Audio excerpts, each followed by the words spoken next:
Also, Kai lifting up Lachlan, as I'm sure we get to, incredibly impressive. I know.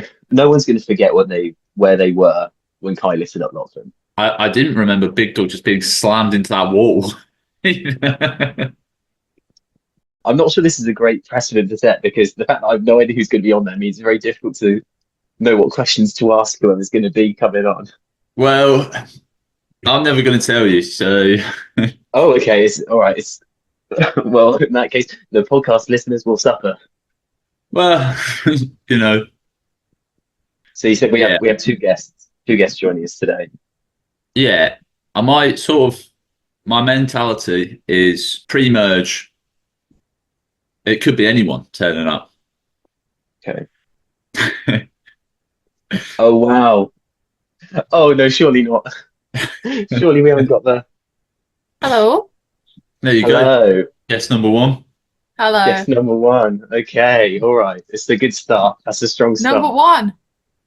Oh yeah, two guests today. Obviously, I had 3 days to find a guest, so I went straight to the most reliable person I know.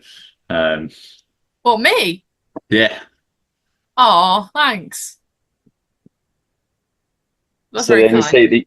say the other guest has a 7 hour time delay. I'm really hoping it's Sorensen. It's you Sorensen's just living in East India. yeah. 7 hour time delay. Yeah, so it's about Hmm. 11 o'clock there. They're also not on time. I think that the smart money's got to be on Faris, surely. He's just said in an hour. Did I not tell him four? How have you managed this again? This is 2 out of 3. I'm You've certain I failed to told tell a him. guest the start time. All right, so whoever the mystery guest is, you say they're going to be an hour late. Well, I'll see what I can do. How you guys been? It's Good. just at a nice wedding. Oh, Yeah. lovely. How was it? Yeah, it was decent actually. It was yeah, Liam and Beth of Southampton season 1 fame. Congratulations to them. A couple Oh, of that's Survivor lovely. alum in attendance as well. Liam's a saliva alarm as well. Only person to be voted for that wasn't playing. That is true. He did receive a vote at our very first tribal council, and not many people can say that. Wow. Actually, quite a few people could say that, really, the way Yeah, that I vote think went. about 6 people can say that. The problem is, because I've been going through and sorting all of them, I've started to enjoy it, and now I'm like, I want to get into Pokemon. I'm like, that's not a good idea. Lose a fortune. Just play the games. I have the games on the like emulator Alex downloaded on my PC. It's really fun. Well, you playing one of them right now? Not right now. That would be Yeah, sorry. borderline rude. But No, okay, well, If it gets a bit slow later on, you'll see me just like looking like this, looking into the other tab. I mean, that's what we used to do, like family Zoom calls during COVID, where we'd do like have a chat Yeah. and do quizzes and stuff. And like my mum would just so obviously be watching golf in the background. Or Like cricket. she'd It was so funny. she'd just be staring off into the distance for like 20 minutes, not saying anything. welcome to episode 3 of the If You Know You Know podcast. Introducing the man who spent his youth playing ancient Indian fighting games in scout huts is Mike Price. Cheers, guys. Joining me this week, as ever, the man who may possibly be the worst disc jouster on the planet is Lenny Greenfield.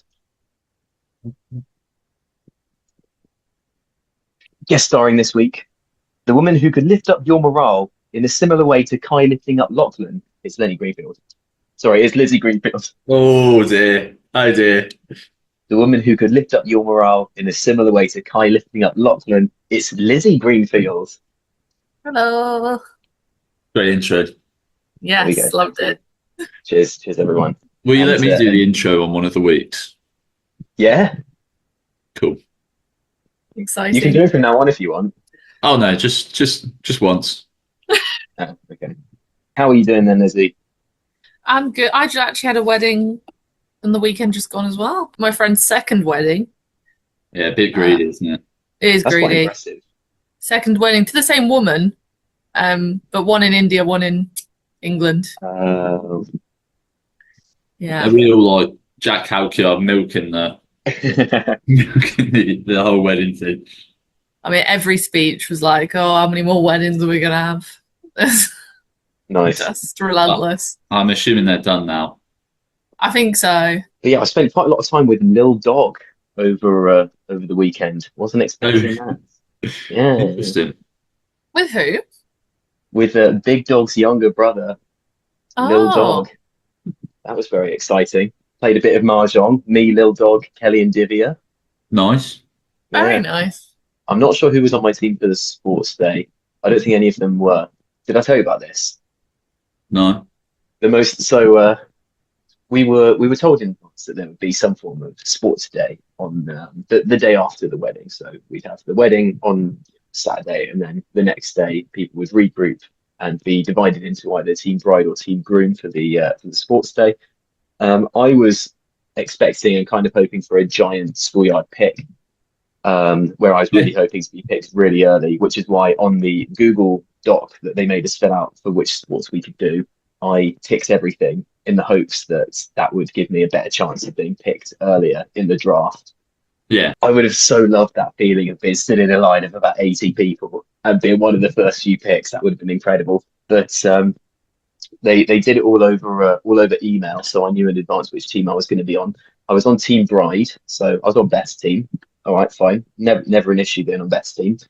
However, looking up and down the team, there was myself. We had Leo as well, Irish international frisbee player Leo.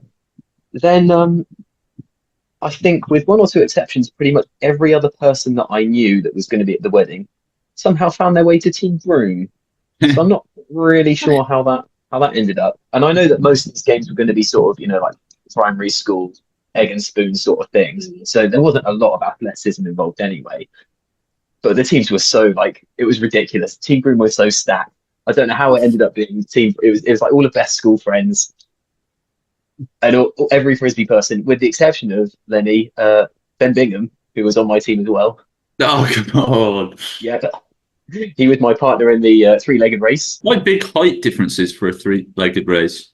Well, yeah. So our plan so the first half of it was a three-legged race, but then you had to untie yourselves, and it would turn into a wheelbarrow race. So the master plan was that Vin Bingham would then, well, I'd untie it, assume the wheelbarrow position, and he just picked me up, and we just go up the hill, which would have worked. So we won our heat, made it into the final, but unfortunately, when I went to untie the thing, it just completely tore, and then we were just absolutely stranded. We couldn't take apart the thing, and Liam Liu ended up winning, which brought Team Groom right back into it. But Lenny, we're being very rude, and we're ignoring our guest. Lizzy, how are you doing? I'm very well. Not working at the moment, so very happy. Yeah, enjoying the season so far. Series. I don't know. Are we going American or English? Series or season? I think series. Yes. Series. Yeah. Yeah, it's been very good. So my partner's been watching with me, which has been really fun. You know what? He's got quite strong opinions actually on a lot of people. He thinks I'm quite loud, which he's not wrong. He's like, your voice cuts through. Everyone, like, you can hear you in every scene. And I was like, oh, that's not good. Yeah, no, he loves it. He thinks Lenny's very funny. There you go. Yeah. Spoken like the true future brother-in-law. Has he got a favourite competitor outside the Greenfields? Outside the Greenfields. Well, obviously Bill. He can have Bill as well. You can have Bill? Okay. I don't think if he has. I think Lachlan probably. I think he just finds Lachlan's absolute cluelessness about what's going on around him very endearing. That's so he's quite fantastic. excited, actually. He doesn't want any spoilers. I mean, it'd probably be quite tough for him to obtain spoilers. Well, no, exactly. I was like, unless I tell you, I'm not sure. But I felt Sorensen with like 3 days' notice would have been tough.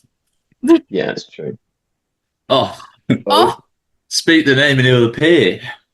Surely not. Surely not. yeah. Oh, yes.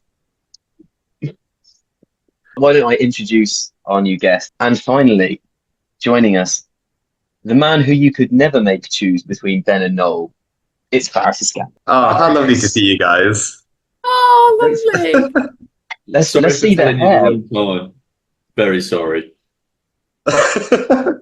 My hair's not that bad, is it? So No, turn it's to the not. side. Is it got long? Yeah, it's gone a lot longer since last we spoke, I think. Oh, sick. Hey. So Faris, where are you at the moment then? I'm in Malaysia. I'm staying at my sister's flat at the moment. How long have you been in Malaysia then, Faris? I've been here for the past week and a half.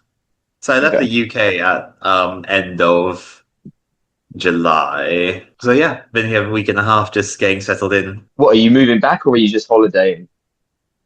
I'm moving back. Oh no. Yeah, my visa's run out, so I'm going to try and find work here. Disappointing. You should have hit us all up, Faris. We would have come and said goodbye. Oh, I should have. It was a bit of a rush, to be fair. I was very terrified. That's all right. I reckon I'll come back to the UK at some point, at least for a holiday. Yeah, you have to hit everyone up if you're coming back. Mm. Oh yeah, I'll make sure to leave a slot for you guys in the calendar. So whereabouts in Malaysia are you then?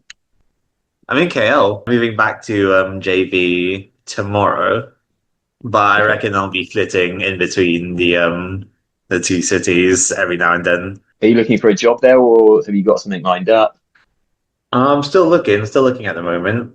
I have just got here like a week ago. I really only started looking for jobs in Malaysia yesterday, really. So It would be yeah. impressive if you found one in that time. 24 hours. It would be grand. It would be grand, but I'm not that lucky, I think. So none of the four of us are actually employed. Oh, God. Oh my god! Yeah. Wait, Lizzy, wait, are you not a doctor? I'm still registered. I finished my full-time job like 2 weeks ago. No, a week ago, sorry. I haven't reapplied this year. I'm just gonna Right. revise and then apply for psychiatry and do. Technically, I'm on the bank at work, so I can get shifts, like random allocation shifts. But Oh, okay. bank work's quite like competitive because they pay you a lot more. So you do like a night shift, but they pay you like 45 an hour. Oh, But they're last minute, so I have to stay sober and ready to go at all times.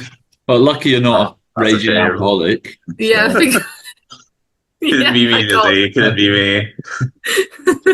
You get like a text at 6 p.m. being like, "Can you come in at 8 for a 12-hour shift overnight?" It's like, okay, Let me guess just so. wolf down a kebab, and I'll see how I feel. I've had 2 beers in the garden, and I'm like, fuck. I would You never sort go of- to work after drinking. Need to make that clear for the GMC. They will be watching, obviously. Big Survivor Southampton fans. What was that Survivor UK post you put on Instagram or something? I swear you got into like proper Survivor, or at least I thought you did for a bit. Yeah, so this would have been in what, like April. So I played. So there's someone else who runs a similar kind of thing to what I do. So they Right. found me through that. So there's been 3 others who sort of run their own versions of our game to sort of different extents. You'd have to be really, really super on it on the YouTube channel to have caught them at this point. So I think the episode we uploaded like a couple of days ago, but I got them to watch our episode 1 and draft the players. So it's basically, one guy runs Survivor Warehouse, Oh. who are casting their season 3, by the way, if anyone wants to apply. That's a 1-day thing. So he does like a 1-day thing in Manchester, where just in one big warehouse, I think he gets like, I don't know, 14 or so people. They come in, they just play it in 1 day. The other guy, Matt, he runs his own. It's more of a sort of amalgamation of a lot of different reality games. So a bit Big Brother, a bit Survivor. It's mostly his sort of mates, but he's looking to branch out a little bit. And then the other guy, Rob, whose game was the one I played, his is a bit more similar to R1 with the addition of like the actual camping element itself. So you just kind of get put into your little tribes, and then instead of having the luxury of a giant house, you're then just sent off to, with a flint and steel and a tarp just to sort out your own camp. So yeah, I think if that's a part of the game that you're interested in, I think that maybe that's also a game that could be for you. Yeah, so I did play Rob's game, and I genuinely had a really good time. I've only seen the pre-season tree you did with Sock and episode 3. Okay, well that's fine. That's We're as much covering as I've episode 3 watched. today. Yeah, that's more than enough. Yeah. I only skimmed the thing with Sock to see when you talk about me. Terrible. How Actually, narcissistic. I mean, I thought I'd do it pre-episode and didn't have enough time to watch that and the draft with the other people, so I thought I'd just skip to the good bits, see where I was picked. Who put you higher, me or Sock? Sock. No, well, there you go. Yeah, Sock predicted, probably correctly, that I would be voted out first if I was playing. So, I'll grant him that. Actually, Lenny, you've reminded me. I've got 2 of my winner picks in this call right now. My season 2 winner pick Faris and my season 3 winner pick Lizzy. We'll see how the season 3 pick goes. Yeah. Faris, obviously, you didn't bring it home for me, but Maybe you'll back me in season 4. Yeah. Potentially. You let me know 6 months in advance, and I'll see if I can book a flight. Okay. But Sock went on. It's been off to a flyer in his predictions. Yeah, he's been doing upsettingly well. I think he put Zhao first, didn't he? He had Zhao and Tommy going out early, I think, but obviously he could get messed up by the redemption thing because people still could come back into the game. Oh, So, true, yeah. Really hoping for that. I'm surprised your first pick wasn't me, to be honest. I think my first boot was like JB in the end, and he's currently still in the game with 2 idols. So Yeah.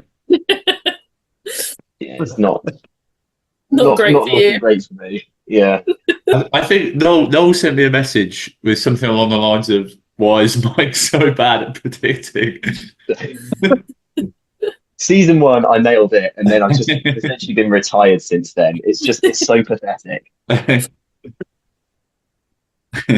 So I had Beth winning though, and I maintain that that's a very good pick. She was my second place, so I think when she's in the final 2, points for both of us, but obviously Lizzy will beat her in the final 2, and therefore I'll get all the points.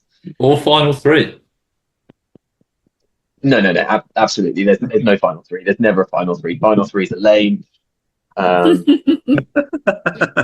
Like let's force someone to make a decision. But yeah, so Faris, to answer your question, I played in sort of a different version, which is similar to one of our seasons, except no one really knew each other. But yeah, that was good having the opportunity to finally play in one of these games. And obviously I did my best to represent Southampton there. I look forward to seeing it when it came out. They could have done Kabaddi every round without the risk of serious head injury. I mean, seriously. Watching the back, I was still, even though I know it didn't happen, I was like, oh, every time. When people get slammed into the wall, I was like, that's kind of brutal, actually. It's crazy. Yeah, there were quite my eye was on that flight of stairs heading down towards the oh my god, the house. It was the 2 bits of brick sticking out like that, like right at the edge of the stairs. I was like, someone's going to smack the corner of their head on that, and it's going to be over. Look, a good Kabaddi player knows to avoid that kind of thing. You dive straight at it, you lunatic. Well, I got home at the end of the day. Lizzy, do you want to give us a bit of preview into your outlook coming into the game? Obviously, you'd seen most of season 2 as far as I'm aware. You'd obviously been on the podcast, you chatted with us, you got some expert advice coming in. You know Lenny's in the game. You've maybe met a couple of the other people once or twice. What was like your overall strategy? Were you thinking maybe I'll try and align with a certain group of people? Did you expect to be on a tribe with Lenny? So, I watched all of season 1, Southampton, and I watched season 2 as well. And I watched most of the podcast episodes for both seasons. I really got into it. Oh, it was like a problem. You might be the biggest fan. I was watching it at work, like in my breaks, and I was like, I've got to find out what happened. Nothing wrong with that. I think coming into it, I didn't want to be on Lenny's team. Absolutely no offense to you, Len, but I was like, no, I'd rather be opposing Lenny than at the start anyway. So I was quite happy not to be.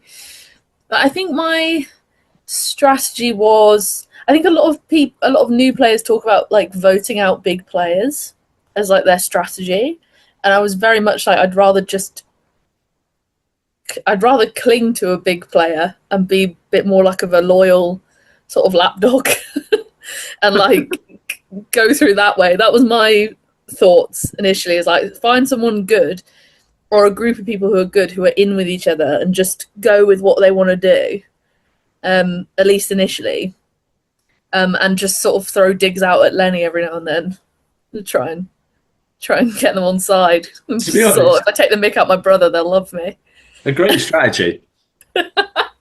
Seems to be a guaranteed laugh to just slag me off on that side. Yeah, it worked a treat. It really did. It'll probably all make it into the edit as well.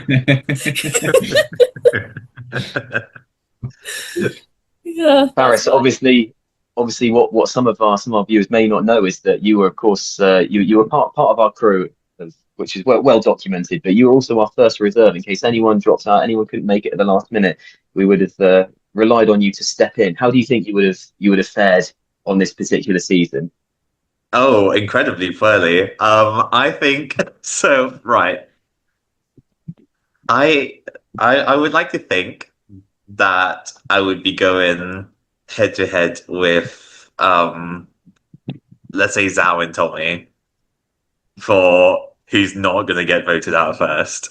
That would be my if I like beat Zhao, I think I would have called that a win, to be honest. Especially after listening to the pre-season chat and learning that Big Dog was apparently planning on ensuring that I was the first one out. I don't know what I've done to be such a big threat. That Big Dog sees me as such a big threat, but yeah, I think that Sock had said. Honoring, I think that Sock had said that Big Dog considered it on site with you. It would have been. It would have been straight out of there if you were on the same team as Big Dog. Yeah, so I imagine now I like to think that I have a similar sort of level of influence over the others as Big Dog. I think that's probably not right. So I think I would have probably, yeah. I think a battering would probably not be too strong a word to use. I think it depends on the crowd, to be honest, Faris. I think with this combination of people, I think it would have been tougher for you because, like, you saw what Tommy said, and he talks about it later. This is actually after the game when someone's just randomly filming him, I think, while he's still waiting for the redemption challenge. But there are a lot of like his housemates at the time, you know, like the Hollies and even like, I don't know, Bella, Emmy, Leo, like all of that lot who were maybe going to be in the game at some point and then weren't at the last minute. So I think if a lot of them were there, you would have fared a lot better, I think. Yeah. You would have just dragged all of them through the game. I like to think so. Okay, well let's jump in chronologically then. I will just say for the previously on, I had a really sore throat. That's why it sounds the voice sounds a lot more sexy than normal, a lot deeper. But that was still me. Start of the episode, everyone forgot the immunity idol as per usual. I will also note that the reason why it was even more irritating was because we probably just spent about 3 minutes standing there just waiting for JB to finish his confessional and come back. We didn't know what he was doing the whole time.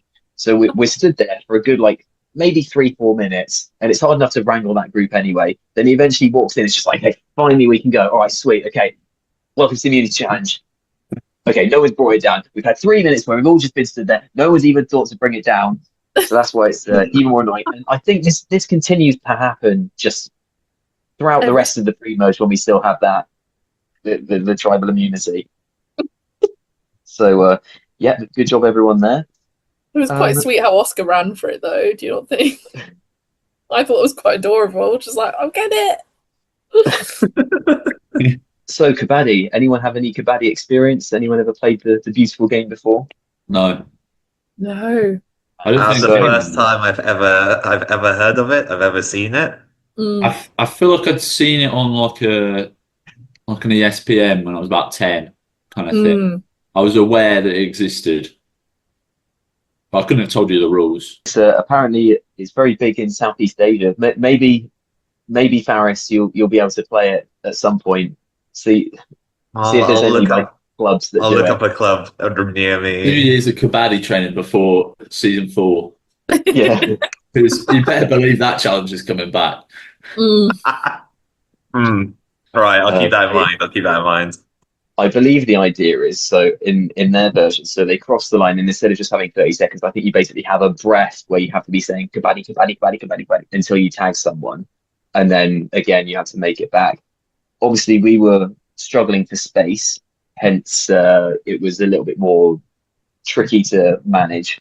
So it's one that we absolutely love to bring it into a future season, but maybe we might need a little bit more space for it. It was really borderline, but yeah, I spent a lot of time playing it in scouts, and yeah, it was just good fun, and I was super excited to bring it into the season.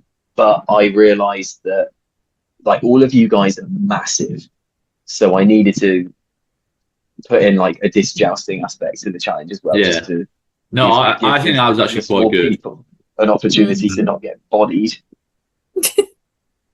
Like no one wants to see Beth getting bundled by Isaac and Theo and Carol.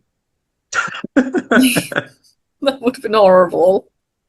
would have ended Yeah. quite fairly, I think. Anyone want to talk about any strategies for disc jousting? Just before we get into it. Just physically injure your brother, apparently. See, I thought the whole I was watching it back, and I think a lot of people had disarming the opponent first as like the main strategy, Mm. and it didn't work as well as I thought it would. It was like a 50-50 chance, really. Mm. Because yeah, normally it works, I'd say, but for some reason, no one was capitalising on. Like against JB, I have no idea, Lizzie, how you got over and just picked up your bottle without being able to do anything. I think there was an element of me not understanding the rules very well, and I had the frisbee very close to my chest when I picked up the water bottle, and I feel like technically that's probably not allowed. Yeah, but you can push the rules with Mike because he's not, as we've seen, he's not watching, so you can get away with almost anything. I think Lizzie was eventually disqualified for cradling, if I remember that. I was, correct. quite rightly. So there you go. It gets you in the end. So we jump into our first kabaddi round, and Lenny, you were our first ever player on Survivor Southampton to jump across the rope to the other side. Did you have a strategy here? Were you just like, let me just try and get a certain number of people, or let me try and tag as many people, or let me just get back? I just thought, let's get one person and hopefully get back. As soon as I got back, though, I realised that going first is such a big advantage in the way we're playing it. Especially like as soon as we went 2 people up, it was like really just our game to lose, and just no one could stop me. You're too long. I was thinking, I think Lenny's got a certain advantage Mm. when it comes to just reaching over. Just my pure strength, Faris. But Faris, they're all so huge. Like all of them are massive. Yeah, that is true. Yeah, It's a like, lot I'm of big, for a but then guy. they have Kai and Noel and Yeah, everyone very long. I feel like you would have all had to get tackled at the physically at the wall in order Yeah. to not be able to get your hand across. or like picked up and dragged back. Picked up and dragged back. Yeah.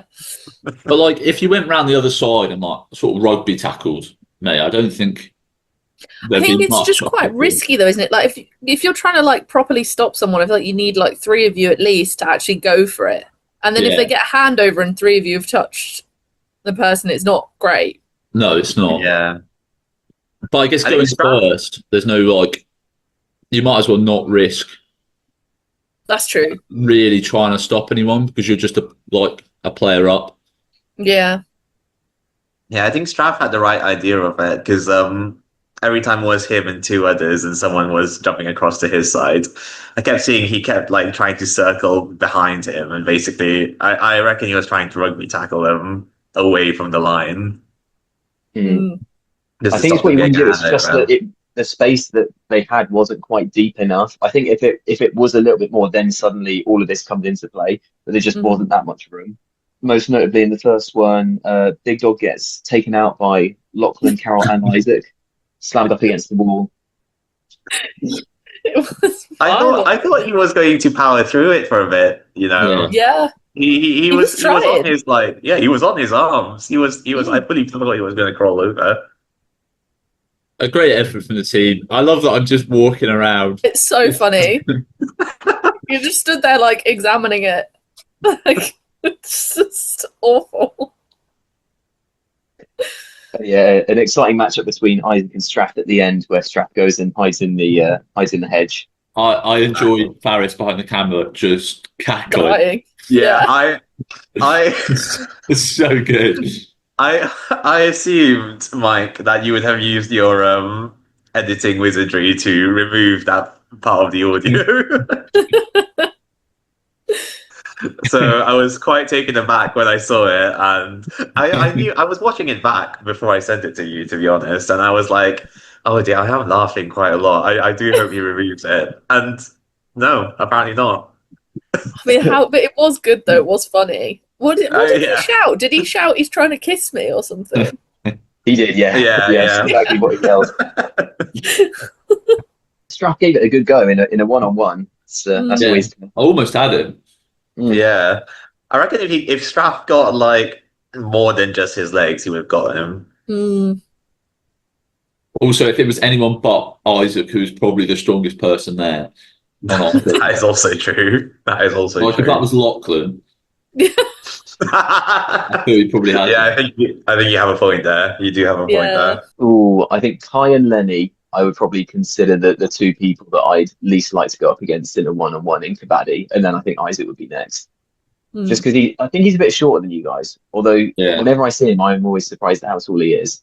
He's about 6 foot, isn't he? So quite tall. Is he not? I feel like your Probably- perspective of how tall people is a little bit skewed by how tall you are. Maybe. I think you maybe overestimate people's height a tad. Isaac's definitely more than 6 foot, surely. It's just because he always stood next to Noel, who's also weirdly tall. They're all above 6 foot. Everyone to me is just the same height, unless you're my height or Mike's height.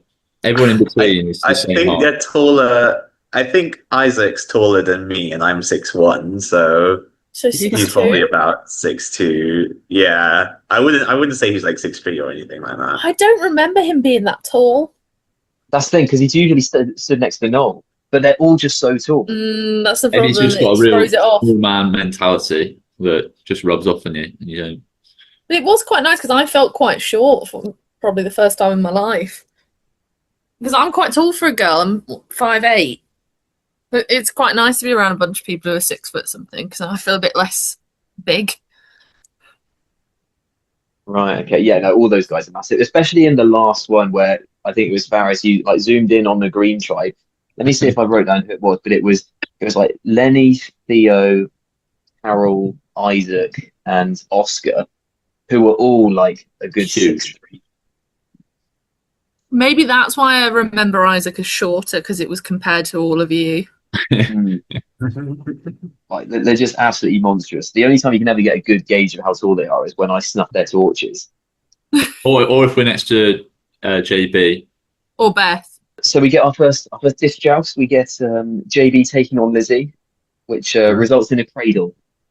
Mm. So yeah, illegal move there.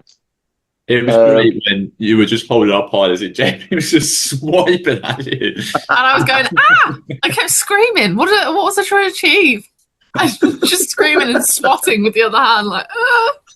It was It's like a awful lot- to watch back. Logical warfare, isn't it? Scary. I'd never played it before, so I wasn't expecting it to be like so straight out the gate. Like, I was like, Yeah. oh, I just got frightened. To be fair, I reckon JB was counting on that because he went for the disarm right quick. Yeah, he's played before. Yeah, you can Yeah. tell. can't you? You can tell I haven't. Like, I'm just panicking. I mean, to be honest, I'll give some credit to Jimmy. I'm like, there's no way you would have done that before. But I think he had the passion, and he came out very hard. I think, yeah, I would say that the disarming method it's a Mike Price tactic, and I shouldn't have done it in the demo. It was bold for me to do it in the demo against Isaac because you never usually see it on the disc jousting streets. But as soon as I demonstrated it, suddenly everyone started doing it because it tends to work, but it only really works because the person you're against never expects it to happen. Mm. But then after that, everyone then did expect it to happen. Theo then loses to Bill, and Tate is really crap against Beth. Bless him. Didn't he just drop it? I don't think she hit. Did she hit the thing, or did he try and disarm her and drop it? I think maybe he like went for her and then just dropped it. So that was pretty shit. Yeah. Pretty bad from Tate. No, I feel so Not bad his about best. that. Not his best showing. He's My only usually note, much better I than feel bad for that. saying it was bad.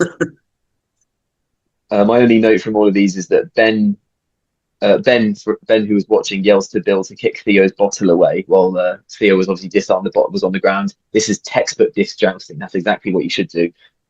Good crowd work from Ben. Good sidelining and smart play by Bill for kicking the bottle away. That's exactly what you want to do. You want to disarm them, get the bottle on the ground, and kick it away. So excellent gameplay there. So we get into the next kabaddi. Ben gets out Carol. Theo doesn't get anyone. On Ben getting out Carol, I don't understand why his team was shouting him back when he got one person and then they weren't trying to tackle him. And it's like, I understand the strategy of 1-for-1, but if you've got one and they just stood there like a lemon, why are you not going for two? Yeah. Yeah, I 100% agree with that. Lachlan then, oh well, here we go. Oh, well, first of all, so Kai gets that Oscar, fair play. Then Lachlan goes across. I believe he wins the rock paper scissors against Isaac, but then still ends up going anyway. So it's so funny to me that they did rock paper scissors, and then Isaac went, "Well, what do you want to do then?" And he went, "I don't know." It's just, why have you done that? So Lachlan comes across, takes a few steps forward to go for I don't know, go for Isaac or maybe even Noel, and then suddenly swooping in from behind, Kai just picks him up into the air, lifts him off the ground.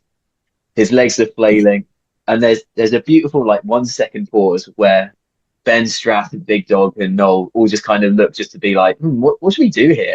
And then they all just go in. And then they all like kind of grab him, and then he's still in the air, and then they're like, I guess we put him down.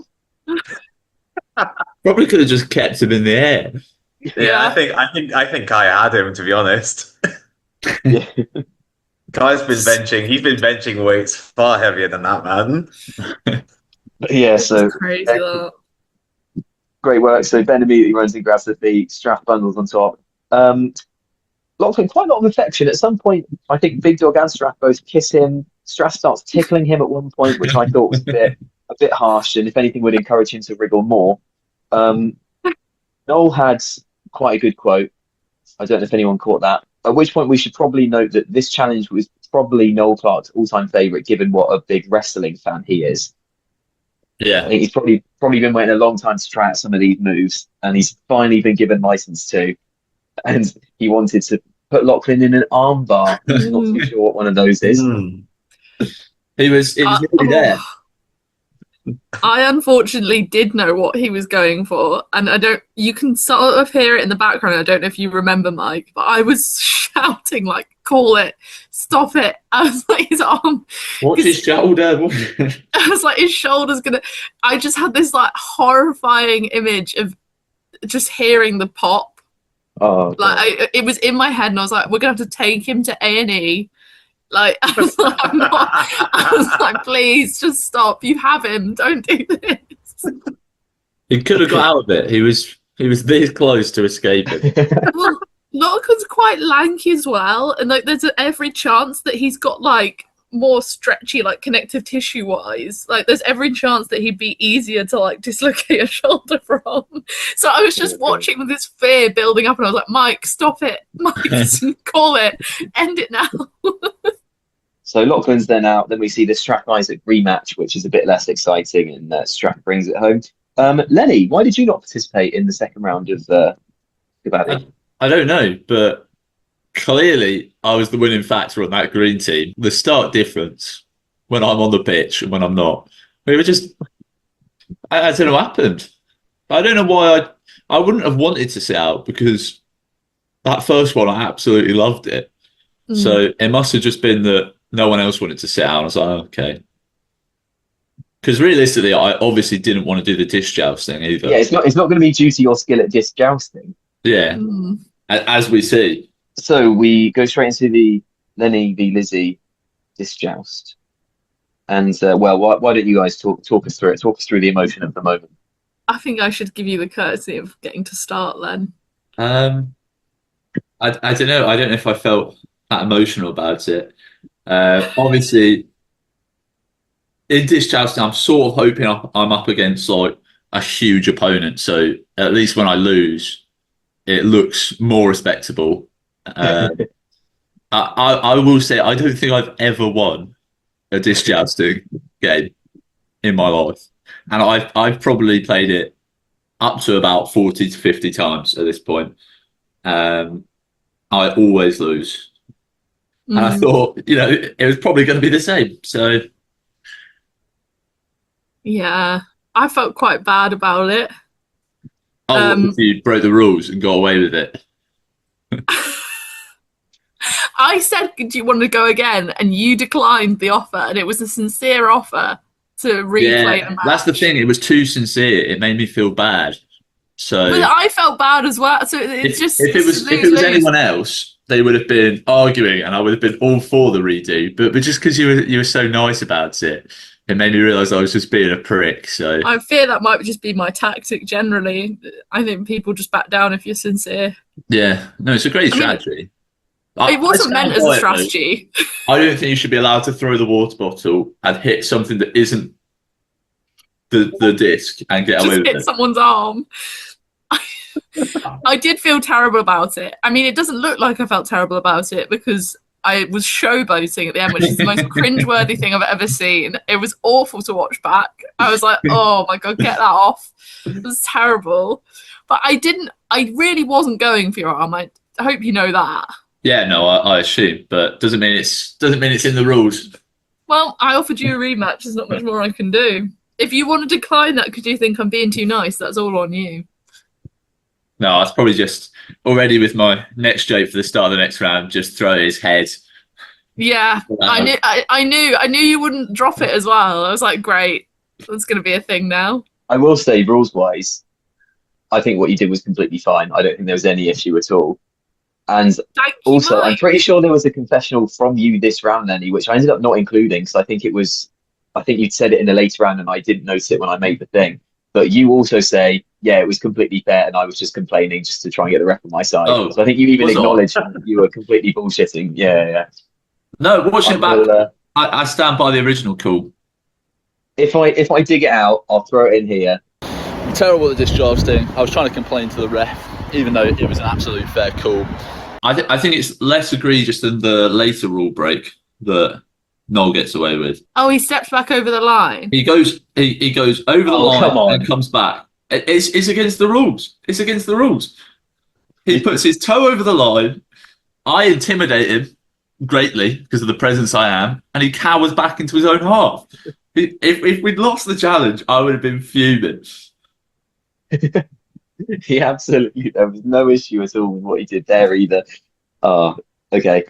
So we see the last couple of disc jousts. So Bill goes against Beth. Huge mismatch size-wise. Bill takes it. Hope you feel bad about that. And then we have JB versus Tate. JB, who I think was probably quite good and very passionate about it, versus Tate, who was really, really shit. So it was like a 9 versus a 0 on it. So it was I'd love to play Tate, but just disc jousting. I think I might have found the first person I can compete with. Oh, it just makes me feel so bad though, because he's such a lovely man. Even watching it back, watching me diss him and be like, "Oh, you was really bad at that." I'm like, "Why did I say that? He's so nice." You can be nice and still be really shit at certain things. As Tate was on this occasion, like that was, a bit of a disaster class. But I think that makes what he does later all the more impressive. But first, we get to our final deciding kabaddi rounds. Both teams on 5, so whoever takes this will take the challenge. Lenny, you go across first. Yeah. I was feeling good after my triumph in the first round. And I thought, let's just do it again. Leading from the front, and you take out Kai and Strath. I think always good players to see off in a challenge, especially if there's a cool one. Ben comes across, takes out Carol. Theo then takes out Big Dog. Then Noel comes across, and then you start complaining again. But because he cheated, he didn't cheat. He cowered back into his own half.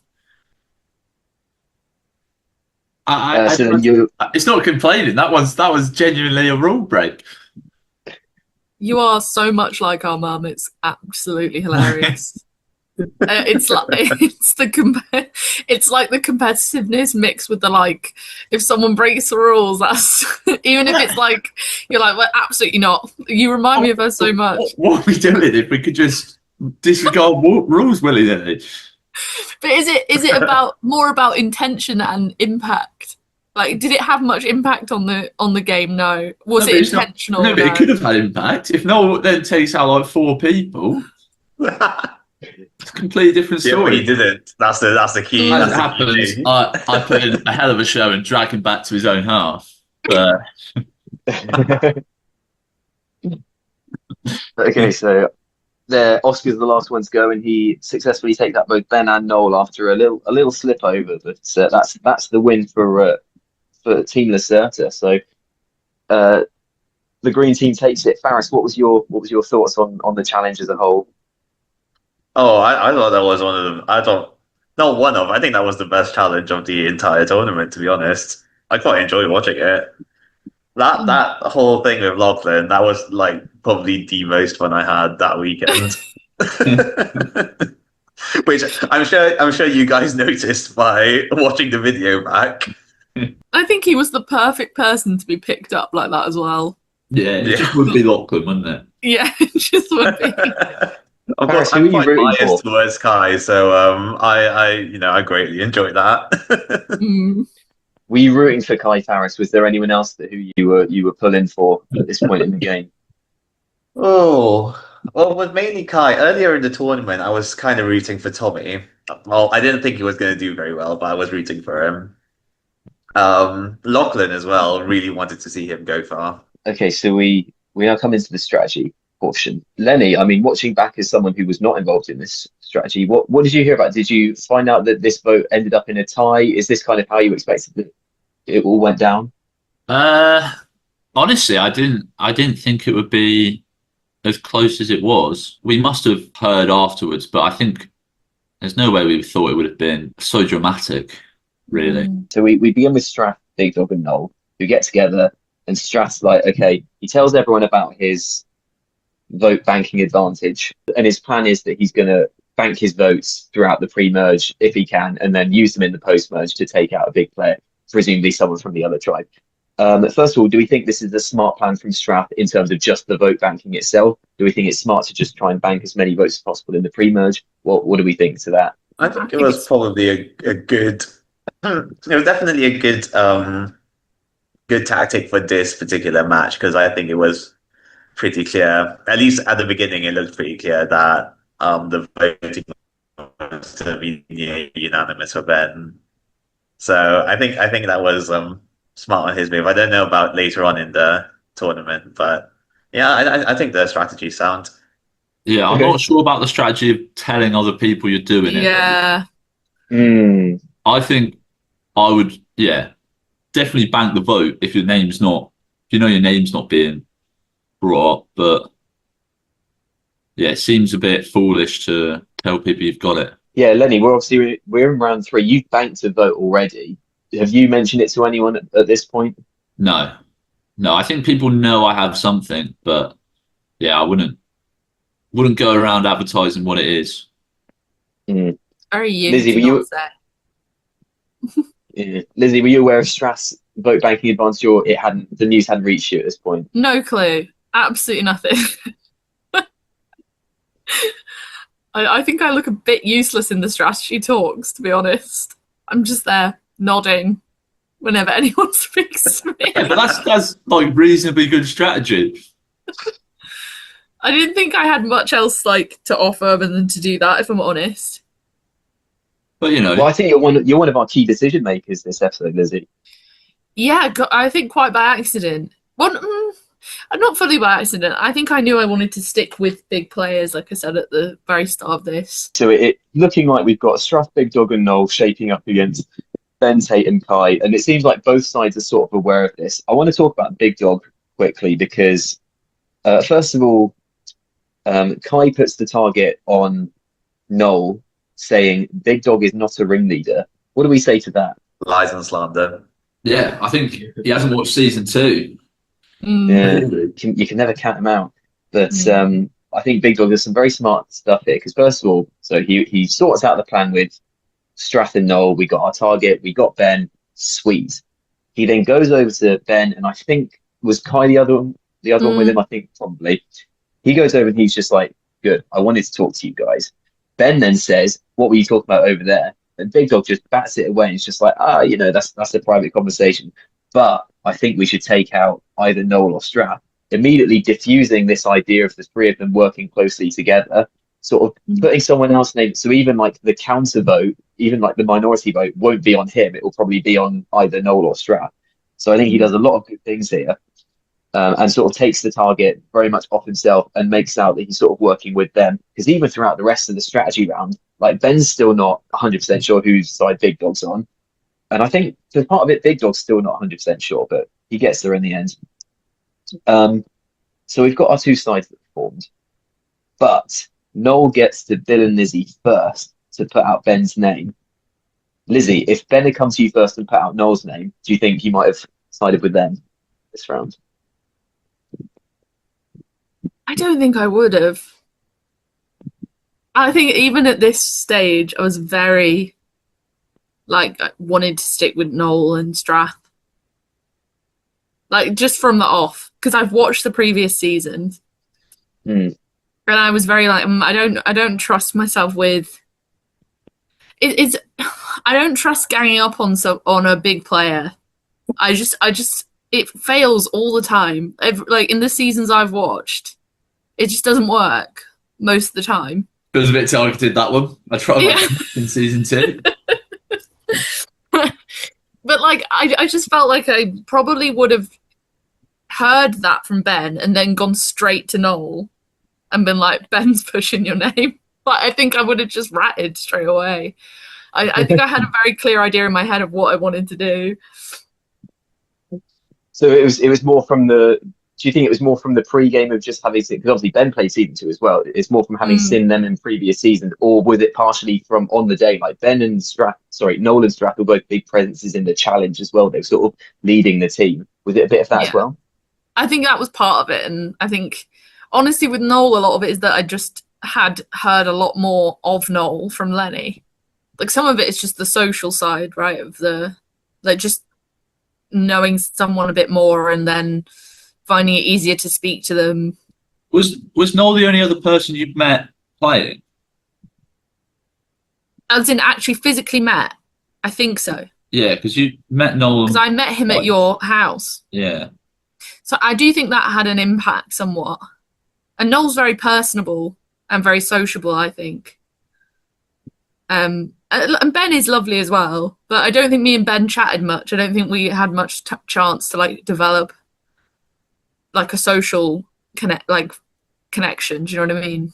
Probably because if I'd have gone over to him and asked, he would have been like, I don't want an alliance.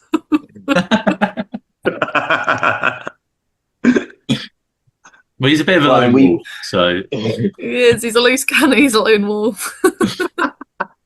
I mean, to be fair, I think Ben, he figured it out this episode. I think Noel came in with the advantage of he probably knew that he wanted Strath, he wanted Big Dog. They were sort of probably going to work together. And then they only needed to pick up one or two more people in that tribe.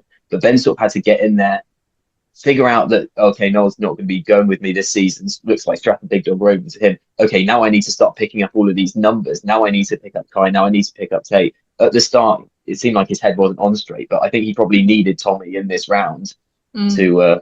I feel like he to did a help good him out. job. He did a great job. Under the No, circumstances. yeah, he really put in a shift, I think. Like, it was definitely against him, and he almost bloody did it. A very impressive performance. Like he figured out very quickly. He knew that the bullets were coming his way. He got together all of the people that he needed. It's just that, I mean, we can sort of argue the pros and cons of what both Strath and Tate did. Let's cover Tate quickly now. So Tate thinks he blew the challenge, but he tells everyone this during the strategy section. Do we think this is smart or bad gameplay? I think it's quite smart. For me, as if you're talking to me and you go, "Oh, I feel like I did really bad in the challenge," I'm just gonna feel really bad. Like it's gonna push me away from wanting to vote for you straight away. But I don't know if that would work on everyone else. I think you might just be reminding them. But for me, I think that was playing to my emotional side would be a great way to get me to not vote for you. 100%.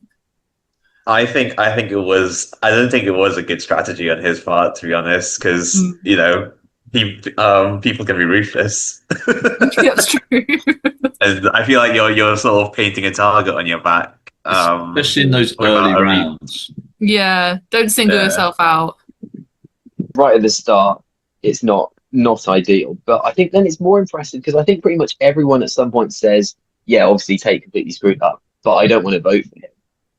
And like, I don't know if we've seen a lot of evidence of him like forming many strategic alliances or anything. Like, I'm just impressed that pretty much everyone said this. And like, fair enough. Obviously, you got Kai, you got Ben. They're feeling a bit of kinship with the younger skunks. But even Big Dog says it at one point. So I'm just very impressed with how he's managed to do it. I think there was a big thing going around about that I remember. I think I did mention it at some point. Somebody asked me. I think it might have been Strath. That like Tate seems more like malleable as a person to like be convinced of something than Ben. I feel like Ben's got an idea and Ben's doing it, and you can't manipulate Ben. But I feel like in my head, I was like, I feel like it's an awful thing to say, but I feel like I probably would have a better chance at trying to manipulate Tate. I think that might have been part of it, is that people saw him as a bit of like you could bring him under your wing and make him part of your thing. But I don't think Ben comes across like that because Ben's quite like headstrong and like knows his opinion. I'm not saying Tate doesn't, but he doesn't present that way, I think. If that makes sense. Yeah, I think Ben's definitely seems like a bit more of a power player. Like he's going to be the one that calls the shot at the start of the round and then get people on board and then follow it through. Whereas, Tate definitely he hasn't done that at this point yet. And then there's one point in the strategy that I don't know if it was just me when Ben was clearly just lying to Noel's face, and Noel really just looks like he's trying not to laugh for a good like 20 seconds. Yeah, I don't think Noel was saying anything, to be honest. He's like smirking to himself. It just looks like he's about to start chuckling. Yeah, I think that conversation lasted a lot longer as well, but I just cut it away because, first of all, Noel kept facing away from the camera, so I couldn't tell what he was saying. So I was like, all right, well, screw it, I'm cutting it. But I think basically Ben was lying to Noel that he was going to vote for Tate when obviously he was voting for Noel. And then Noel was just thinking, this is good because I'm going to tell Tate that Ben was trying to target him, even though Ben had already told Tate ahead of time that he was going to tell Noel that he was going to target him. And all of this is just like, I don't get why everyone's really wanting to work with Tate. I'm just impressed. Just a lovely guy. So everyone's trying to keep him safe. But someone who isn't trying to keep their friends safe is Bill. So in his pre-game, his plan is to blindside his closest friends. And he's given this opportunity on a silver platter here when Ben comes to him and gets him in on this plan. And Bill he's frothing at the mouth. He's ready to go. Do we think what do we think of Bill's strategy here? Because he's obviously going for Noel. He knows Noel very well. Presumably, Lenny would be on that list as well if he were on that tribe. Is there anyone else he really knows on the cast? Maybe Strath. They would have overlapped by a year, I think. Yeah, they would have just overlapped. I don't know who else though. But it is like the classic Bill strategy, isn't it? You'd expect nothing else from him. Just be a massive prick to his friends.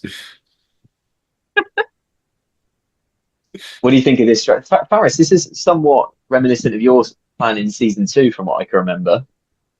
Oh yeah, yeah, that didn't really go well for me. I don't think it would have gone well for Bill. To be fair, if he knows Noel very well and he can make an alliance with Noel, I think that's pretty safe bet on his part. But I feel like Ben was sort of a not like obviously all love to Ben. I think he was a bit of a sinking ship. Um, but I think maybe in this particular case he would have come out. Bill would have come out the better for it if he followed through. But yeah, I don't think it's a good strategy overall, at least this early on. I will say in defense of Bill, like for if you know him well, you just know it'd be really funny to vote him off. Like if I was on a tribe with him, I would want to vote him off just because it'd be funny. And he's probably got that in his head, and that's probably a good reason why his strategy is what it is. We get to Tate, and Kai comes over to him and is just like, right, Tate, you're the swing vote. But from Tate's position, so he's quite close with Noel. They've got a little sort of something going on. Noel's the target from one side, and he's also tight with Ben, who's the target from the other side. So he was thinking of playing his shot in the dark anyway, because he knew he blew the challenge. Bad for him to keep telling people, but he makes a very good point here, and it's an underrated use of the shot in the dark. But if you don't vote, you don't have to show your hands. So is this just incredible gameplay by Tate, or is this terrible because had he voted for Noel, Noel then leaves, and then he's in a power position with Ben? What do we think? I feel like it's pretty smart. And like also and maybe it's probably not what you're planning, but if you play a shot in the dark and no one votes for you, then suddenly you're not a threat in anyone's eyes, I feel like. Because everyone's thinking, what a muppet. Why have you done that, mate? And then, like, in my head, I'd be like, well, they've got no gameplay sense at all. So, like, it's probably a great way to get under the radar in a lot of ways. I agree. You've got to remind me what a shot in the dark is. I've completely forgotten. So Faris, so a shot in the dark is it's a dice that I don't know why I'm just showing you what dice is. We don't need the visual aid, but so I gave everyone this at the start of the game, and you only have one, and once you've played it, it's done. But you can play it in a round of voting, and you don't vote for that round. But instead of voting, you roll the dice, and then whatever it lands on. So you call it beforehand. If it lands on the number you call, then it's the same as an idol. So none of the votes against you count. Okay. But obviously, it's a 1 in 6, isn't it? And you only get to use it once. So we saw Zhao use it in round 1. He called it incorrectly, so all the votes on him counted, and it meant that he didn't vote for anyone. But it was unanimous anyway, so it didn't matter. Tate does it here. Had it hit, it would have been quite exciting, but there were no votes in the end for him anyway. So it now means that he doesn't have one of these anymore. So it's sort of the idea behind a shot in the dark is that it forces you to have to blindside someone. So Tommy went out last round unanimously, but he didn't play a shot in the dark because they'd done a good enough job to make him think it was going to be someone else. But had they done a bad job, he would have rolled his dice, and then there's a 1 in 6 shot that he's then safe, and they actually have to vote someone else out.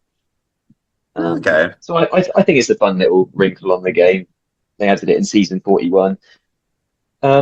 So this whole time I was watching the strategy back, Lizzy, for the first like 80%, I was thinking, it seems to me if there was a conversation between Lizzy, Kai, and Strath. When Kai comes in, he knows that Strath's probably going to be voting for Ben, so he has to come in and lie and say, "Oh, we're voting for maybe Tate or Ben," and then be convinced by that. And this whole time, I was just thinking, it seemed like based off last episode that Lizzy was quite keen to work with Kai. If only they'd had that opportunity to have a one-on-one chat, and Kai could be like, "Here's who we're actually voting for." Then I would have been like, Lizzy probably would have changed her mind and maybe would have gone with them and taken out Noel. But then right at the end, you did have that chat, and Kai said exactly what I thought he should have said. So does it just go back to, because after that you knew that the numbers were there to probably get Noel if you wanted it. So did it then just come back to you just wanted to work with Noel and Strath specifically? I think they would have had a hard time, even if they'd got to me quite early, convincing me to change. I think I'd set myself on this, like, and I think I even mentioned it in the confessionals, that I'm like a bit worried I'm just doing what I'm told, and that it's only going to last like so long. But in my head, it was like, if you create a sort of idea of yourself early on that you will agree to do what set person says, then it creates this like kind of idea that they kind of just automatically assume you're going to go with what they say. I feel like that's quite helpful to have people view you, stronger people to view you like that. And I was thinking, if I get into the merge, then we can change things around then. But like, this works well when you're in a team setting, that you are just a reliable vote for someone or for a little collusion of people. And so I think if I'd have changed that, it would have then put me in a more vulnerable, like if I'd have gone for Ben, they'd figure out it was me that did it, because they'd know that neither of them did. I mean, if I'd have gone for Noel, sorry, they'd figure out it was me because they'd know neither of them did it. And then I'd be a bit more vulnerable because I'd have to sort of figure out with all the other people how to keep us as a group. And I think there might be a better strategy long term for the group of us as individuals. But for me personally, and I'm the only person whose game I really care about, it's better to just stay loyal Rightly to like so, strong rightly players so. or carry your team to the merge. No. Lizzy, what was your relationship with Bill like at this point? Because he ends up flipping his vote because he wanted to vote alongside you. Had you guys had much discussion at this point? I think it's the surname, the common surname had come up, and we'd had a train journey together with Len. So I think I had some idea that he might want to work with me, but I just this is awful, but I think because Lenny had told me some stuff about Bill, I was like, I can't trust him. Because I just had Lenny being like, oh, he's gonna throw everyone under the bus. He's a nightmare, he's unpredictable. Lenny, you go on about rules, and now you're pre-game He's influencing me. I'd probably just talked about Bill like this in a general capacity. Yeah, I think so. Yeah. I don't think it was game related. I think you were just like, this is his personality. I don't know who says it in the episode where they're like, I just don't know how to read Bill. Yeah. That is so true. He is. I think like it's that. Tate that says that. He's so unreadable. He is. I never knew what he was going to do. I didn't know what he was going to do in this. I remember thinking, I don't know what he's going to do. He felt to me like more of a swing vote than I was, if that makes sense. Just before we get to Tribal Council, Kai tells Lizzy that the bigger proportion of the tribe Noel and Strath are, the harder it'll be to ditch them. Is this a similar scenario, Lizzy, where it's smarter to team up with Noel and Strath because at the merge they're going to take all the bullets? Like if you're in there with a sort of a Ben and a Kai, and it's sort of it's unclear. Like you're all sort of working together a little bit, but no one's super tight. Is that easier to split up and take a shot at you? Whereas if you got Noel and Strath there, they're never going to look at you. I think that was very much what I was counting on, to be honest. I think I wanted to cement myself very early as I'm with these guys. I'm like I'm a pawn for them, and I will do what they say. Because then nobody else can take that spot as well, because I've taken it early. Yeah. I'm the reliable person who votes with them. I'll go through the team challenges with them, and then we merge, and there's already these rivalries between big people on what's the name of the tribe? The green, I've forgotten now. The Serta. And big people on Delfido, and not me. I'm not well known enough to be part of the like rivalries from the past and the little like jabs at each other. That's not going to be me. So I think I just push further into the background at the merge, and then I can change tack at the merge. That was my idea. I think it's working for me here. In the first few episodes, the first two times we voted, and I've just kind of gone along with what all the big players are saying to me. I mean, Blasso even threw poor Tommy under the bus in the last one. The alliance that lasted 20 minutes. I will say Tommy, I think, had a very good showing. I think he was just pretty much drawing dead from the start by the look of things, but I think he did well with the little that he had. What was your plan involving Lenny? Were you always kind of hoping, like, when we get to the merge, we can sort of link up together, and the fact that you're working with Strath and Noel might be a sort of an entry point into that? Honestly, I was very worried about Lenny. And the big reason for that is that I'm a lot more emotional about the brother-sister bond than Lenny is, I would say, when it comes to gameplay. He's more ruthless. Yeah.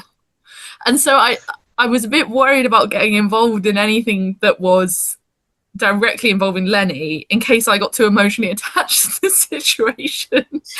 Because I feel quite bad even in that challenge, even just the fact that he was like, oh, that's not fair, she's hit my arm, I was quite cut up about. And he knows that. That's the other thing that worried me. I was like, he knows that if he says anything that makes me feel bad, I'm going to feel really bad. So I was a bit worried. About it. I think at this point of the game, I was thinking it might be better to be against Lenny from the start, but we'll see if that changes. Well, I mean, Lenny, does it sort of work the other way as well? Because in this episode, Lizzy suggests to her tribe that they should keep her because she wound you up a lot as a kid. Yeah, I mean, were you being rattled though anymore? I think I don't really get rattled anymore by Lizzy. No offense if you've been trying to wind me up, but they don't know that. They don't know that. To be fair, good to play on that brother connection a bit. Was it in your head that you wanted to team up with me after the merge? Honestly, I'd say I just view you like every other person there. Oh, that's cold. That's cold. Just another player to get out before the end. It's me against the world, and it doesn't matter who the other names are. They're just pawns in my game. Too many greenfields. Too many greenfields to think about. I think that's interesting, though. I wonder if people thought I would be more like you. No, I think I probably told people enough that you're actually really nice. But to me, it's just the game. So like, it just sort of, whatever comes up, I'm probably willing to go with. Like, I don't know if there's not really much point. I feel like going in with a strategy of, definitely want to team up with this person because then if they don't want to, it's like, well, you might as well just see who's picking up on what you're putting down. I think that's a bit of a luxury that you have as a bigger name, though. But yeah, maybe. I think the flexibility of choice is less for somebody who's not as like revered or like feared. True. I will say, we were saying last week, it is basically such a good strategy to just go in to a big player and be like, I'll do whatever you say. I'll do what you want. Because one, that, they're always going to get taken out before you anyway. And like, if they go far, then you're going far with them because they're never going to turn on you if you vote with them. Because they've got a safe bet vote, right? Yeah. Like they know they've got 2 votes instead of 1 because this person's always going to vote with me. Well, that brings us nicely to the point that Noel makes at Tribal Council when he's being accused of being snaky, and he's saying that he works with players and makes moves that strategically benefit him. Like, he doesn't vote out his allies just to be a snake. Like, he's only voting off the people that aren't going to work with him. It's a good point. Oh, yes, it's exactly what he would and should say in that spot. Yeah. But I relate to it because I've got the same reputation. Okay, so at Tribal Council, there's a debate whether there's any sort of credence to the idea of boldly calling a name out and sticking to it when there's so much randomness about. Okay, so I suggest, because it seems like there's a lot of sort of back and forth. Is it Ben? Is it Noel? Maybe it's Tate. I suggest, well, what would it be smart for example, Bill just to be like, I'm voting for Noel or whoever, and then seeing who else flocks to that. And at the time, Lizzy, you said, I don't think there's that many names flowing around. Is it watching back that you're just like, oh, maybe there was a few more than I was expecting? Or do you still think that it would have been really risky to throw out a name and just stick to it and not want to move from it? I think the people who would have maybe wanted to make it clear who they were voting for would be like Ben and or Tate, and I think it would be risky for them to do it, because I think if they threw something out and then everybody else knows what they want, it might unite everyone out, because I think some people would rather not make a stand because they just want to blend a bit. I think if Kai had done it, maybe that would have been a good person to go, we're voting for Noel, and just, but he puts a target on his back. I mean, it's difficult, isn't it? I think it's all very, the social side of it is quite tricky, I think. I mean, I think even the fact that Ben was quite convinced I was voting for Tate. And I think maybe that's because he came over to have a chat and I didn't want to say I'm voting for you. But he was really set on, he was like, Lizzy's voting for Tate. Like, he was going around telling everybody. I was like, I don't think I was ever that, like, set. But maybe I said it to him, I don't really remember. But I think that also benefits him to put that out there, because if he's saying, oh, there's this group that's against us, and one of them, Tate, is definitely voting for you, so then it will make Tate more likely to side with him, I guess, against Noel. It's quite smart. So I think whether or not Ben got very unlucky. Ben played very well in the game as well. I think there was a bit of slander from Noel about that. Like, oh, Ben wasn't really following the tactics. I think Ben did really well. I think he was wrongly called back. He could have done better in the Kabaddi. I mean, they win that one anyway, but like, I think Ben put in quite a good showing for the Kabaddi. I think he got a bit slandered. There was the one where he could have like come round and like backed up in the very first round of the very first one where it was Lenny going. But I think that's the only time where he could have. I think any other time that they were calling him back, it was just like, you may as well let him have a crack and try and take someone else out. You're not stopping this powerhouse anyway.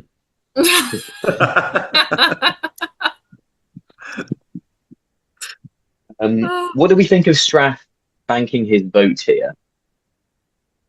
I'm all for it. Yeah, good idea. Yeah, smart move, I'd say. I mean, obviously, like, he could lose Noel, but also, like, do you think Strath cares that much? Like, I don't think. See, I think Strath was pretty certain that Noel was gonna like survive the vote, to be honest. So I thought he was thinking, well, if Noel's going to like get through anyway, might as well bank a vote and use it later for someone who's like actually, you know, might swing either way. I'm not sure Strath would have cared unless it was his name at stake. Yeah. To be honest, like, I think whoever had been going up, as long as he doesn't hear any whispers of himself in the early rounds, I think it's fine to, you know, like his intro video, he was like, I don't have any place in my heart for any of these individuals. But like, I feel like he does play like that. I don't think he would have really minded if he'd lost Noel. Also, I don't think it's any skin off his back. Where he's so good in the challenges as well, I don't think you wouldn't vote him off early in the tribe section. And if you can get to a point where you have like 5 votes, where your name finally comes up, then suddenly you're not really in that much trouble. Yeah, I think it's harder to use them later, right? Like, way harder to use them later, to like bank later. Yeah. Yeah. Like, no one's really going for Strath at this point. Like, it's not like he's got the same rep as Noel from season 1 or 2 as like backstabbing. He would just seem to think that he's super good in challenges, so great for the tribe, but he's not going to really be betraying everyone. It seems like he's got a lot of political sway in the tribe, but doesn't really know what to do with it, so sort of doesn't really say it too much. I think the only person that is genuinely trying to keep Strath in the game is probably Big Dog, and everyone else is kind of neutral on him, but thinks he's good for the team. So yeah, it probably won't make too much difference for him if Noel does go here. So okay, all right, you guys convinced me that it was a perfectly logical decision for Strat to do that. Probably not smart for him to tell Big Dog and Noel though. No. No. Okay. I was quite surprised he told them. Actually, I didn't think he would have told them. Did you watch season 2, Strath? Yeah, Because it wasn't surprising to me. but I thought he would have learned from prior errors. We get to the vote. It's a tie, and everyone's minds are blown because the numbers don't add up because they don't know that Strat has Oh yeah, that banked was his vote. brilliant. So I'm now thinking, how am I really going enjoyed to that bit. play this? I'm hoping everyone just kind of goes with it. But then because obviously Noel and Ben can only vote for each other, so they don't vote. Tate played a shot in the dark, so he can't participate in the revote. So then, yeah, I think it ends up working out fine. I was doing my best to not have to call out the fact that Strath wasn't voting. But yeah, at the time I was just like, okay, I can just say one of you isn't voting. Lizzy, you immediately think that this whole thing is Big Dog's master plan. I don't know what I was thinking there. I think I just lost it. I don't even remember what I was thinking. Like, I just completely thrown.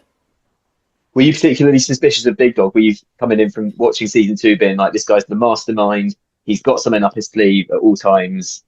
I was suspicious of Big Dog.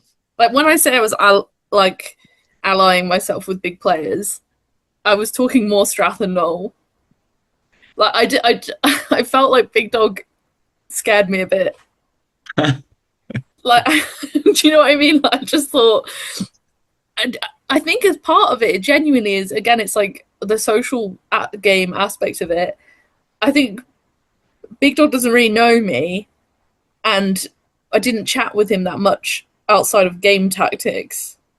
So I don't feel like I had, and that's the only way I can develop bonds with people, is probably the only thing I'm actually good at is like chatting, I would say. I think that's what I was best Pretty good at skill. with, like, Pretty good skill to have, to be fair. yeah, like forming some kind of like listening to people and talking to them and trying to, but I don't think that works very well with Big Dog. Not in a nasty way. Chris is lovely, but I don't think we had much chat. You know what I mean? And I think Yes. I could feel that in my head. I thought he'd be more of a loose cannon, and he would chuck me under the bus a lot faster than Strath or Noel would. In my head, I don't know if that was right, but I mean, especially if you were wanting to work with Noel and Strath, and you know that Big Dog's also working, so you're sort of competing for that spot with them as well. yeah, exactly. But we see that while you mistrust Big Dog does actually figure out what must have happened. So he realizes that Bill must have flipped, which is the case, and we get a quick word with Bill, who then who realizes that Lizzy must have voted for Noel, or must have voted with Noel, therefore flips his vote. Strath, we get a quick word from him. He doesn't understand that he can't be voted out here on a tie, so he still thinks that he could go out here. Obviously, that's not the case. It's only Ben or Noel at this point. So let's before we get into the into eulogizing Ben and all that stuff, who do we think this was a good move for? So Ben's now gone. He's out of the game. He's gone to redemption. Obviously good for Noel because Ben's actively coming after him. All right. Bad for Kai. Yeah, probably worse. Yeah. Why?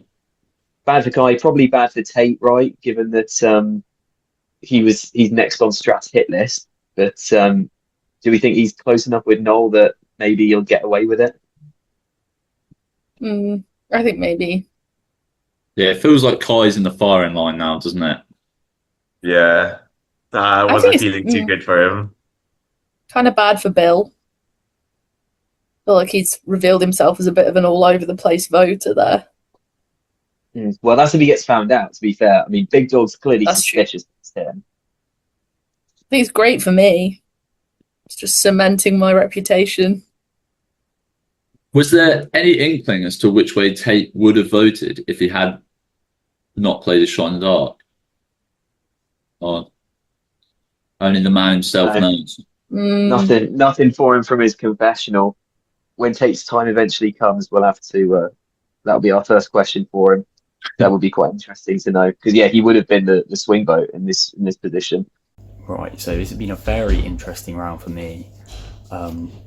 What I've actually decided to do is use my shot in the dark, and my logic for this is quite complex. So I think I trust Noel. I don't think Noel's going to vote for me. I trust Ben and Kai. I don't think they're going to vote for me. I think Lizzy is going to vote for me. I think Strath and Big Dog are too unknown. I think Strath especially could well be voting for me. His logic was that he was going to vote Ben because Ben didn't have anything that anyone else didn't have, if that makes sense. But I think I am exactly what he's just described there and had a worse performance than Ben in the last trial, so I don't trust him. And then Bill is a bit of a wild card. I don't really trust Bill. So my thoughts being, if Strath and Big Dog do vote for me, then my one vote isn't going to matter if I vote for Ben or Noel. So it's worth using my shot in the dark to give myself a chance. And if they don't vote for me, I don't think there are enough other people that are going to vote for me that I would be outnumbered instead of Ben or Noel. So I think this is the most efficient way of doing it, and I can't use my shot in the dark if I'm eliminated anyway, so I figured I may as well use it now. And we'll see how that goes. But yeah, I may be way overthinking things, but that's sort of where I've got to this round based on my awful performance at this jousting and the conversations I've had with other people, because there's just enough people that I can't get a good read on for me to have enough doubt to use this. So yeah, we'll see how it goes for me. Hoping I'm lucky. Okay, so we think bad for Kai, maybe slightly worse for, more on the bad side for Tate than good. You think good for Lizzy, good for Big Dog. Is having Noel in the game good for him? Yeah, I think so. For now, I think. We come to our standard segments on the new improved If You Know You Know podcast. So we'll begin with quotes of the episode. So I'll give you a quote and we can discuss who said it. Everyone give their guess. But I think this episode is a bit more obvious than before. So first quote: who said he's trying to kiss me? Yeah, Strath, isn't it? That was Strath about Isaac. I think that would be Strath. We've got another classic one that we've discussed. Who said, I tried to get Lachlan in an armbar?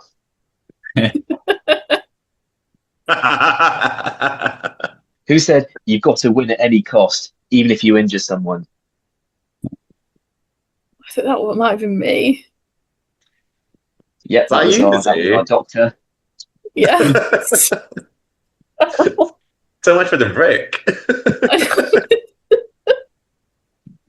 Who said, if I see Noel in the finals tomorrow, I'll be fucking pissed?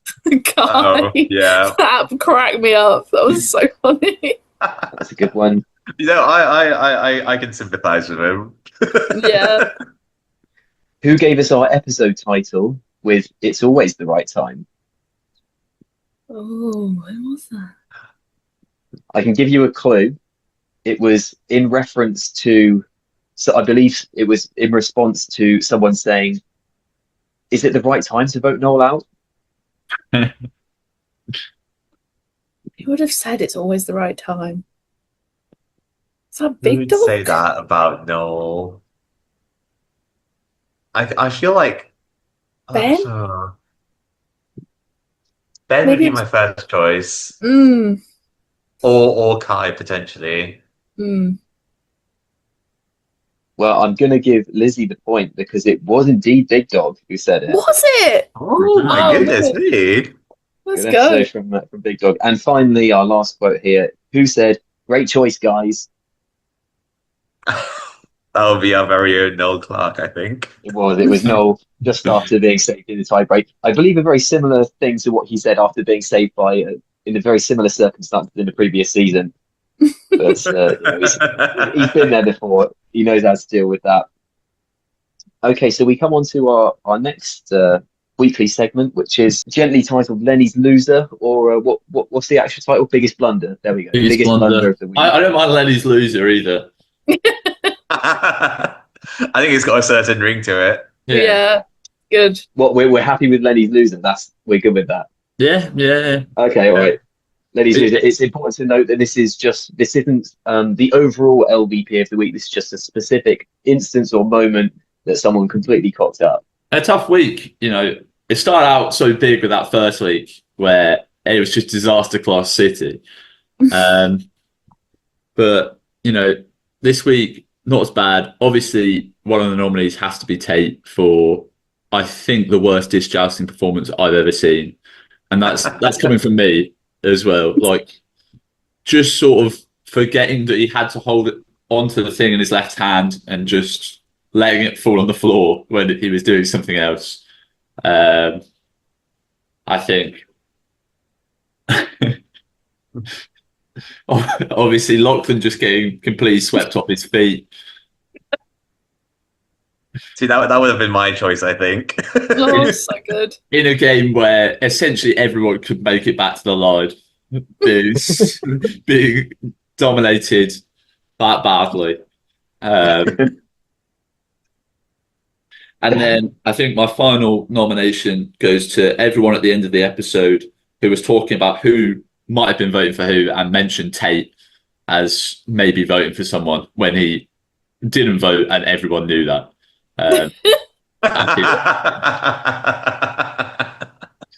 Just really poor from them. And I think multiple people did that as well. Did I do that? I think Big Dog was one of them. Big Dog, but then he corrected himself. He figured out that, oh no, because Tate played his shot in the dark. After being voted off, Ben says, I hope that Kai and Tate voted with me, so we can include Ben in that. I think Kai says that he thinks Tate voted with him, so we can include him. Maybe we'll just throw Lizzy in there because we're not sure, but I think definitely we'll say those three. I found that very funny. Oh, sorry, actually, can I have one more? Yeah. In that round where Ben tags Carol at the start, and then Carol just sort of just carries on trying to avoid him. Just stands there and takes it. instead of at least trying to stop him getting back or stop him getting anywhere else, he's just like, yeah, okay. My pick of those four is, I think, Carol. I'll happily give it to him, but if you guys want to go with other people, I'm fine with that. No, I reckon, having thought of it, Carol, definitely. I think logically I'd have to go for Carol, but in my heart it's got to be Lachlan crossing that line. He's he's honourable mention. Very good. The moment he crossed that line, I was like, with three or four people who are about double his size each. Oh yeah, surely we say it's Lachlan just for winning the rock paper scissors and then still going. Oh my god, that was so funny. Bless him. All right, I think all of that sequence combined, I'm happy giving it to Lachlan there for Lenny's loser. That takes us to the MVP of the week. So we each have to now think who overall was the MVP of the episode, the most valuable player for, I guess, whatever criteria you have, to be honest. It could be the best strategic player. It could be someone who did something cool in the challenge, or maybe just someone that said something hilarious. And then we'll all then vote, and then that maybe at the end of the season, whoever has the most can maybe they can be the overall MVP of the season. And then in season 4, much like Big Dog did in episode 2 or something, you can then introduce yourself as the MVP for season 3. That's the prize. I think Kai for that lift. That's got to be mine for the gameplay, just the display of strength. It does get taken out by me later on. So Yeah. does that balance out? I think that outshines everything else. Yeah, well, I agree. It was just incredible. It was brilliant. Okay. I'll throw Big Dog out there. I thought his strategy was really good. He could have painted himself a much bigger target by actively trying to protect Strath and Noel, and he didn't. I think he did really well there. So I'll say Big Dog is my MVP. See, I'll controversially, I think, say Ben, just because he was like, he almost saved himself from what I thought, like watching the episode back, was almost certain death. And it turned out to be death anyway. But like, he almost got out of it, and he didn't do too bad at the challenges either. Mm. Yeah, I was considering saying myself for just the Kabaddi performance, but I'm actually going to say Strath because I think he put in bloody good effort in that challenge, and realistically, everything worked out for him. He got a banked vote. Noel stayed in. Like, it all went according to his plan. A bit, tight at the end, but yeah, I think he's done well. Okay, so we've all nominated a different player. So shall we now agree on who we think the real MVP is? I personally think one stands head and shoulders above the others, but if you guys want to put your votes out there, I personally vote for Kai. Yeah, I was gonna say it was either gonna be Ben or Kai for me, and my heart goes to Kai just in general. Yeah, I'm happy with that. Yeah, I feel like I'm with Kai. he showed pretty good strategy as well on the whole. Yeah, His actual chat, pretty good. I thought he was very. Yeah, I I thought he was very good. I think good strategy from all of the Delfino tribes, to be honest. I think we got some good gamers over there. It's a shame that we lost Ben, to be honest. I think a good power player gone from there, so we could just see a bit of a systematic elimination of Kai, Tate, and Bill from now on. So hopefully that doesn't happen. Hopefully we get a bit Well, more hopefully excitement. it does for me. When the episode goes out, I will be on a Human Holiday Trust residential. So that unfortunately does mean no fan corner this week, but we'll do our best to get me back on the streets for episode 4. Hopefully we'll chat to some of the fans out there and see what the takes are on the episode. So we'll skip that segment and let's eulogize Ben. What do we think of Ben's efforts over the first 3 episodes this season? Obviously, there's a chance he comes back in, much like there is for everyone who goes out with the redemption challenge. I think Ben did really well. I think he came in pretty much instantly with a target on his back. To be fair, courtesy of Noel. I feel like Noel's just got more pull, I guess, more influence than Ben would, especially with the older crowd. I can respect Ben trying to make his own group of. I think he was talking in during the discussion phase. He was trying to make his own group with Tate, Kai, and somebody else that I can't remember. Bill.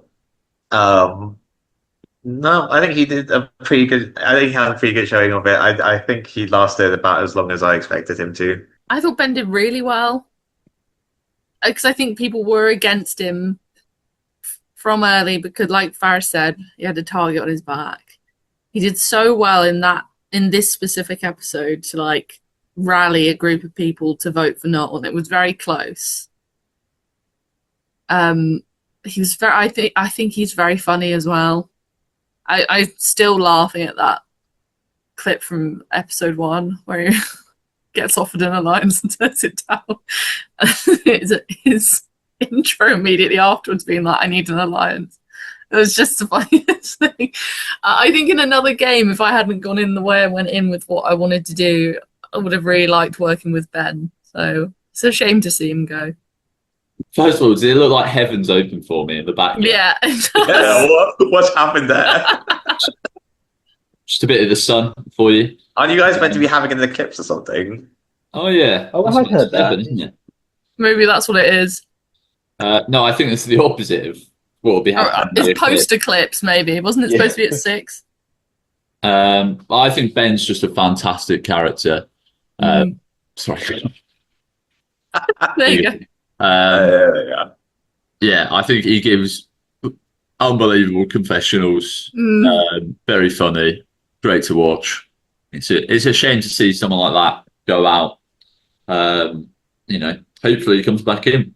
Yeah, there's not a lot I can add, to be honest. I think he did as good as he possibly could have done this episode to keep himself in the game. I think it'll be interesting to see whether we'll look back on the decision makers here, Lizzy and Bill and Tate in particular, and discuss as to whether they might have regretted that decision or not. That'll be interesting to track throughout the season. But yeah, devastating to lose him so early. He's been one of the shining lights of the podcast for the first 3 episodes. We've had a great time with Ben this season. And hopefully someone else will pick up the mantle of the fun confessionals, people just chatting mad shit, refusing alliances, making questionable decisions. I want to see a lot more of that, and I'm sad to lose Ben so early. But yeah, hopefully he comes back and we get another crack at him, or a future season. Hopefully we'll get him in there as well. So Lenny, that takes us to our final segment. Could you please tease up the next episode for us? I'll say, a good challenge, a controversial challenge from which is good to see, and a very exciting, drama-filled strategy section of the game with a first for Survivor Southampton. Wow. Okay, well, look forward to that. Thank you so much, guys, for joining us this week, and yeah, we'll catch you next week. Bye.